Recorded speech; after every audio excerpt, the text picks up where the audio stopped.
Les énergies de la pleine lune du 1er août 2023 et la sphère sentimentale, relations traditionnelles, âme sœur, non sacrée, relations toxiques ou relations avec un ou une perverse narcissique. Bonjour à toutes, bonjour à tous, je suis Perle, votre médium énergéticienne. Cette capsule est donc dédiée pour la quinzaine qui va courir du 1er au 16 août 2023 à la sphère sentimentale hors relation sacrée, âme sœur sacrée et flamme jumelle, qui seront les deux capsules qui clôtureront cette série de 6 capsules relatives à la pleine lune du 1er août 2023. D'ores et déjà, cette pleine lune du 1er août 2023 sera une super lune. C'est ce que l'on appelle, j'allais vous dire, sera non seulement une pleine lune, oui bien sûr c'est ce que je venais de vous dire, mais sera une super lune, et c'est ce que l'on appelle traditionnellement la pleine lune des esturgeons. Pourquoi est-ce que ça va être une super lune? Parce qu'elle va être au périgée, c'est-à-dire qu'elle va être au plus proche de la Terre, donc on va la voir quasi 20% plus gros que le reste du temps. Elle est vraiment au plus proche de l'écliptique par rapport à la Terre. La pleine lune donc du 1er août sera effective à 18h33 temps universel, 20h33 temps universel plus 2 heures pour l'Europe de l'Ouest par exemple en heure d'été, ajoutez au retranché des heures en fonction du fuseau horaire dans lequel vous vous trouvez bien évidemment. Cette pleine lune sera à 9 degrés 16 Lion pour le soleil, 9 degrés 16 Verseau à son opposé pour la lune, la pleine lune étant toujours l'opposition du soleil à la lune.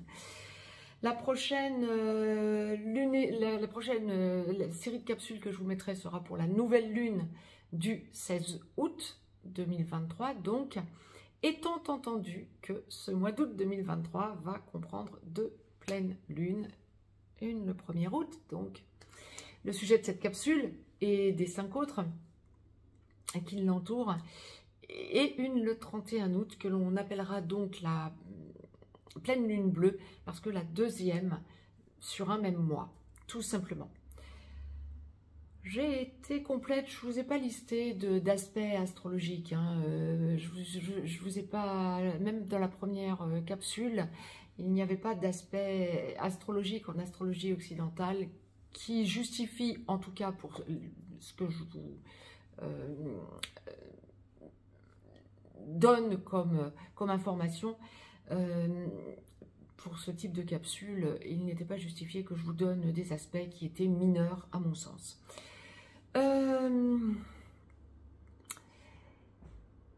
Que va-t-il se passer sentimentalement parlant dans la sphère traditionnelle ou âme sœur pour la quinzaine à venir, du 1er au 16 août? Alors, quand vous êtes dans une relation d'âme sœur non sacrée, encore une fois, et que ça fonctionne, ou que vous êtes dans une relation traditionnelle, ce qui est l'immense majorité des relations, bien sûr, terrestrement parlant, hein, l'immense majorité des relations sentimentales, on est dans une quinzaine d'amour, de besoin de poser des bases sentimentalement parlant. Top, c'est bien. Alors, pour ceux et celles qui sont en début de relation traditionnelle ou âme sœur, ben vous allez poser les bases. Ok. Maintenant, je vais vous dire autre chose. Mais je finis sur ce que la source m'envoie. Et vous pouvez être en couple donc depuis beaucoup plus longtemps en tant qu'âme sœur traditionnelle, en tant qu'âme sœur, oui, non sacrée ou relation traditionnelle. Et effectivement poser de nouvelles bases également pour cette quinzaine du 1er au 16 août. Ça va être une quinzaine d'amour dans ce cas de figure. Sauf que un certain nombre d'entre vous, quand bien même vous êtes dans une relation d'âme sœur ou une relation traditionnelle, lorsque ça commençait à dysfonctionner, ben ça ne va pas s'arranger. En fait, c'est tout ou son contraire. Si ça fonctionnait, après on en vient pour les relations avec un pervers narcissique ou une perverse narcissique ou l'énergie toxique du côté de la blessure de rejet. Mais déjà pour les relations traditionnelles ou pour les relations d'âme sœur non sacrées, c'est tout ou rien, j'ai envie de vous dire. J'allais vous dire tout et son contraire, non, tout ou rien. Si ça fonctionne, ça va fonctionner plus, ça va être exponentiel pour la quinzaine. Vous allez sentir qu'à deux, vous vous entendez de mieux en mieux, qu'il y a un cap qui est franchi, que si vous pensiez déménagement, alors que ce soit pour emménager ensemble, ou que ce soit parce que vous vivez ensemble depuis quelque temps déjà, ou depuis beaucoup plus longtemps, bon nombre d'entre vous vont penser à déménager, ou à se réemménager différemment peut-être. Il y a des changements à l'intérieur de votre foyer. Bon, ça c'est top, mais c'est parce que c'est exponentiel, vous vous entendez bien, vous parlez de façon fluide, vous sentez qu'on est dans l'amour, et de plus en plus dans l'amour inconditionnel, dans l'amour équilibrant. Lorsque ça dysfonctionne, ça va être le contraire, ça va casser. Bon nombre d'entre vous vont sentir que ça n'est plus du tout aligné, on ne va pas procrastiner, même si de l'autre côté, la personne avec laquelle vous vivez ou avec qui vous avez une relation essaie d'éviter la cassure, ou vous sentez, vous, de votre côté, que ça dysfonctionnait, vous allez aller à la cassure. Et pour bon nombre d'entre vous, ce ne sera pas forcément facile parce que ça va pas se faire sans heurts, j'ai envie de dire. Il va y avoir des choses qui vont être dites qui ne seront pas forcément sympathiques à entendre ou à dire de part et d'autre.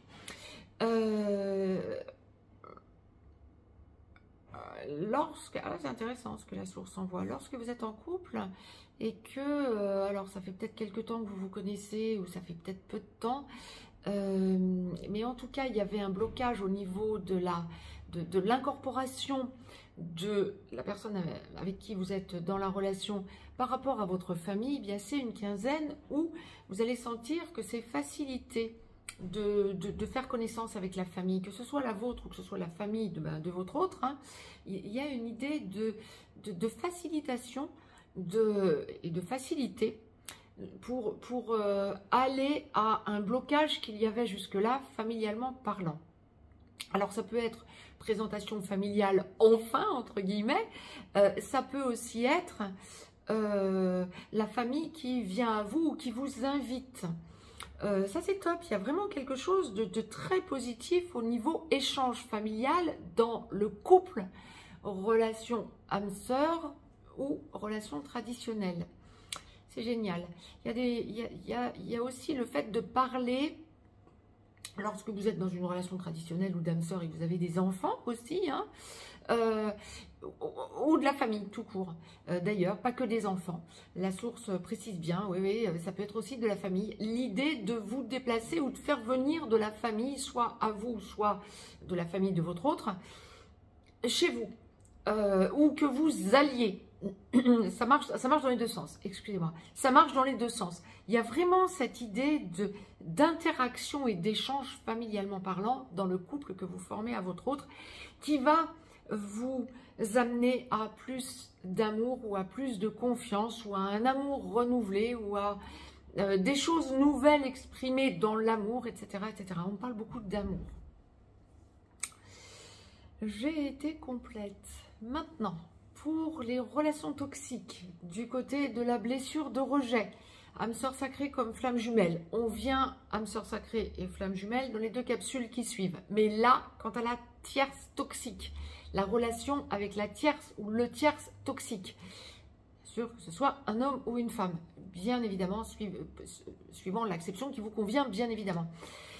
Ou que ce soit avec un ou une perverse narcissique, quel que soit ce que vous avez à vivre dans une relation traditionnelle ou dans une relation du côté de la blessure d'abandon, pour le coup.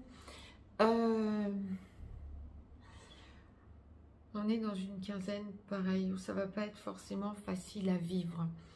Ah, je comprends pourquoi la source envoyait un lien avec la capsule juridique, la sphère juridique. Je vous encouragerais, si vous êtes dans ce type de relation et que vous êtes en train de casser ou qu'il y a des difficultés, à aller écouter la sphère juridique. En tout cas, si vous êtes concerné par un aspect juridique. Pourquoi? Parce que lorsque vous avez encore maille à partir avec un ou une perverse narcissique ou avec une énergie tierce, alors que vous êtes en train de casser, il va y avoir une espèce de besoin pour cette personne d'essayer de vous jouer sur un retour possible. Alors, je ne vous dis pas que ça va marcher, mais vous, en tout cas, vous allez être surprise.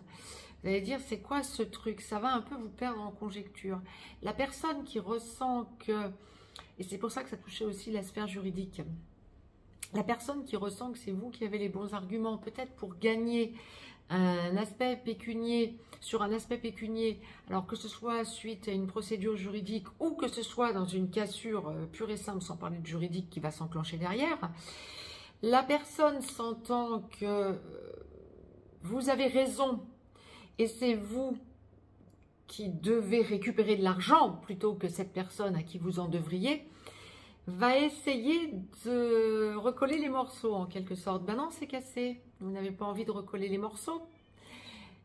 Ça va un petit peu y avoir, il va un petit peu y avoir de la friture sur la ligne. Pour bon nombre d'entre vous, ça peut même être une espèce de négociation de la part de cette personne, sentant que vous n'êtes pas du tout réceptif ou réceptive à revenir dans une relation sentimentale avec cette personne, puisque vous avez cassé et que c'est irrémédiable cette fois-ci, on dira en tout cas, pour bon nombre d'entre vous, pour que la source l'envoie en nombre, en guidance générale, c'est que ça va être en nombre. Cette personne va essayer de négocier soit plus tard votre départ, si c'est vous qui partez, ou va essayer peut-être de vous foutre à la porte, que ce soit vous qui partiez alors que vous étiez dans un logement à deux, ou cette personne, sachant que c'est vous qui payez le logement, ou que c'est votre logement, ou va essayer de trouver essayer de négocier avec vous un temps avant de pouvoir partir, pour que vous ne mettiez pas cette personne à la porte de suite, parce qu'elle vous dira qu'elle n'a pas d'endroit où atterrir.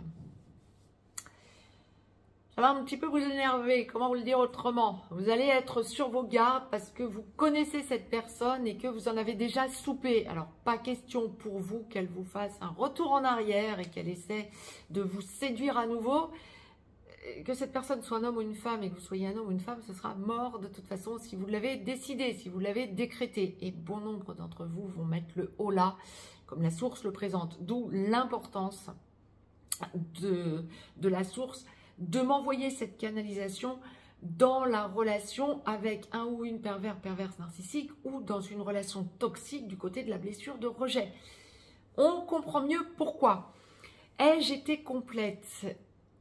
Ah, il y a autre chose. Il y a une personne du passé du côté... Alors ça, c'est spécifique. Il y a une personne du passé du côté de la blessure de rejet. Ça peut aussi être avec un ou une perverse narcissique, dans les deux cas. Qui peut revenir du passé. Non, il y a aussi autre chose encore. Qui peut revenir du passé. Alors ça, c'est pas du tout dans ce que je viens de vous indiquer juste avant. Hein. Là, c'est un cas encore autre. Quelqu'un qui essaie de revenir vers vous, que vous avez connu par le passé, que ça a été sentimental ou pas, et qui essaie de vous agripper sentimentalement parlant. Ça va être aussi valable pour les personnes qui sont célibataires. Quelqu'un du passé qui revient vers vous. Ben ouais, mais j'ai envie de vous dire, vous n'avez pas envie de réchauffer un plat froid pour la quinzaine qui vient. Vous avez envie de nouveautés, vous avez changé, vous avez évolué. Cette personne n'a pas nécessairement évolué comme vous. Vous allez peut-être échanger, parler, ne pas vouloir blesser cette personne. Mais très peu d'entre vous repartiront dans une relation ou iront dans une relation s'il n'y a pas eu antérieurement dans ce genre de situation, parce que ça ne peut plus fonctionner. Ça n'est plus le temps, le temps est passé, j'ai envie de dire. Hein. Voilà. Par contre, il y a autre chose. Pour des âmes sœurs ou des relations traditionnelles, pour être complète, vous pouvez être, si vous êtes célibataire ou que vous êtes en fin de relation, que ce soit traditionnelle ou âme sœur, ou même les relations toxiques ou avec un pervers ou une perverse narcissique, toutes relations confondues finalement, sauf faire référence aux relations sacrées, non, ça on met ça de côté. Mais pour tout le reste, même pour les célibataires, quelqu'un du passé peut revenir. Ça va vous déstabiliser. Vous acceptez l'idée d'échanger. vous sentez que cette personne essaie d'activer des sentiments ou de réactiver des sentiments, puisque c'est quelqu'un du passé. Alors ça peut être quelqu'un du passé, mais avec qui vous n'avez encore rien eu. Cette personne va essayer d'aller plus loin, va essayer d'avoir du charnel avec vous. J'aurais tendance à dire, on ne parle pas des relations sacrées, hein, surtout là. Hein. J'aurais tendance à vous dire, ça va en rester sur le mode on en parle, mais il n'y a pas de réceptivité de votre côté. Vous sentez, ce que je vous disais il y a 2 minutes dans la situation précédente, vous sentez qu'il y a distorsion. Ça peut être un ami, une amie qui revient vers vous et qui vous laisse entendre qu'il pourrait y avoir sex friend, quoi, qu'il pourrait y avoir du sexe aussi, ou ben, vous n'avez pas envie, bof, non, bon, on n'est plus aligné, ça ne résonne plus, on n'est plus sur la même longueur d'onde ni sur la même longueur d'âme, et ça va vous gêner. Cette personne peut aussi vous demander « Ah, c'est intéressant ce qu'on m'envoie ». Parce que ça peut être aussi quelqu'un qui vous laisse entendre momentanément un hébergement où vous pouvez avoir besoin d'un hébergement et cette personne va essayer en quelque sorte de penser à charnel avec vous et d'entrer dans une relation sentimentale. Ben non, vous voyez cette personne, vous le voyez ou vous la voyez comme un ami ou une amie. C'est pas ce que vous voulez. Tous ces cas de figure, ben vous pouvez les vivre. Et vous allez vous rendre compte, là c'est vraiment complet, vous allez vous rendre compte que ben, vous avez franchi des caps et que ça n'est pas le cas de tout le monde. Ben, c'est top, ça vous permet de vous positionner autrement par rapport à votre élévation spirituelle, par rapport à votre évolution, par rapport à votre lumière et à la lumière que vous dégagez, parce que si on vient vers vous comme ça aussi alors qu'avant on n'y venait pas, ça peut aussi vouloir signifier que ben, vous êtes beaucoup plus lumineux, beaucoup plus rayonnant, rayonnante bien sûr, prenez l'acception qui vous convient. Bon, ça peut être top, mais restons-en là, restons amis, quoi, j'ai envie de dire, pour le mode un petit peu humour, donc c'était l'idée. Bon, j'ai été complète au niveau de la sphère sentimentale. Trouvez ce qui vous correspond, mais peut-être réécouter, parce que c'est une capsule qui me semble très riche quant aux relations traditionnelles ou âmes sœurs non sacrées, perverses narcissiques et toxiques. Je reviens de suite vers vous pour la clôture de cette série de 6 capsules dédiées à la pleine lune du 1er août 2023. Féminin sacré, blessure d'abandon. Masculin sacré, blessure de rejet. Je vous dis à tout de suite pour les 2 dernières capsules. Très très belle pleine lune à toutes et à tous. Je vous embrasse.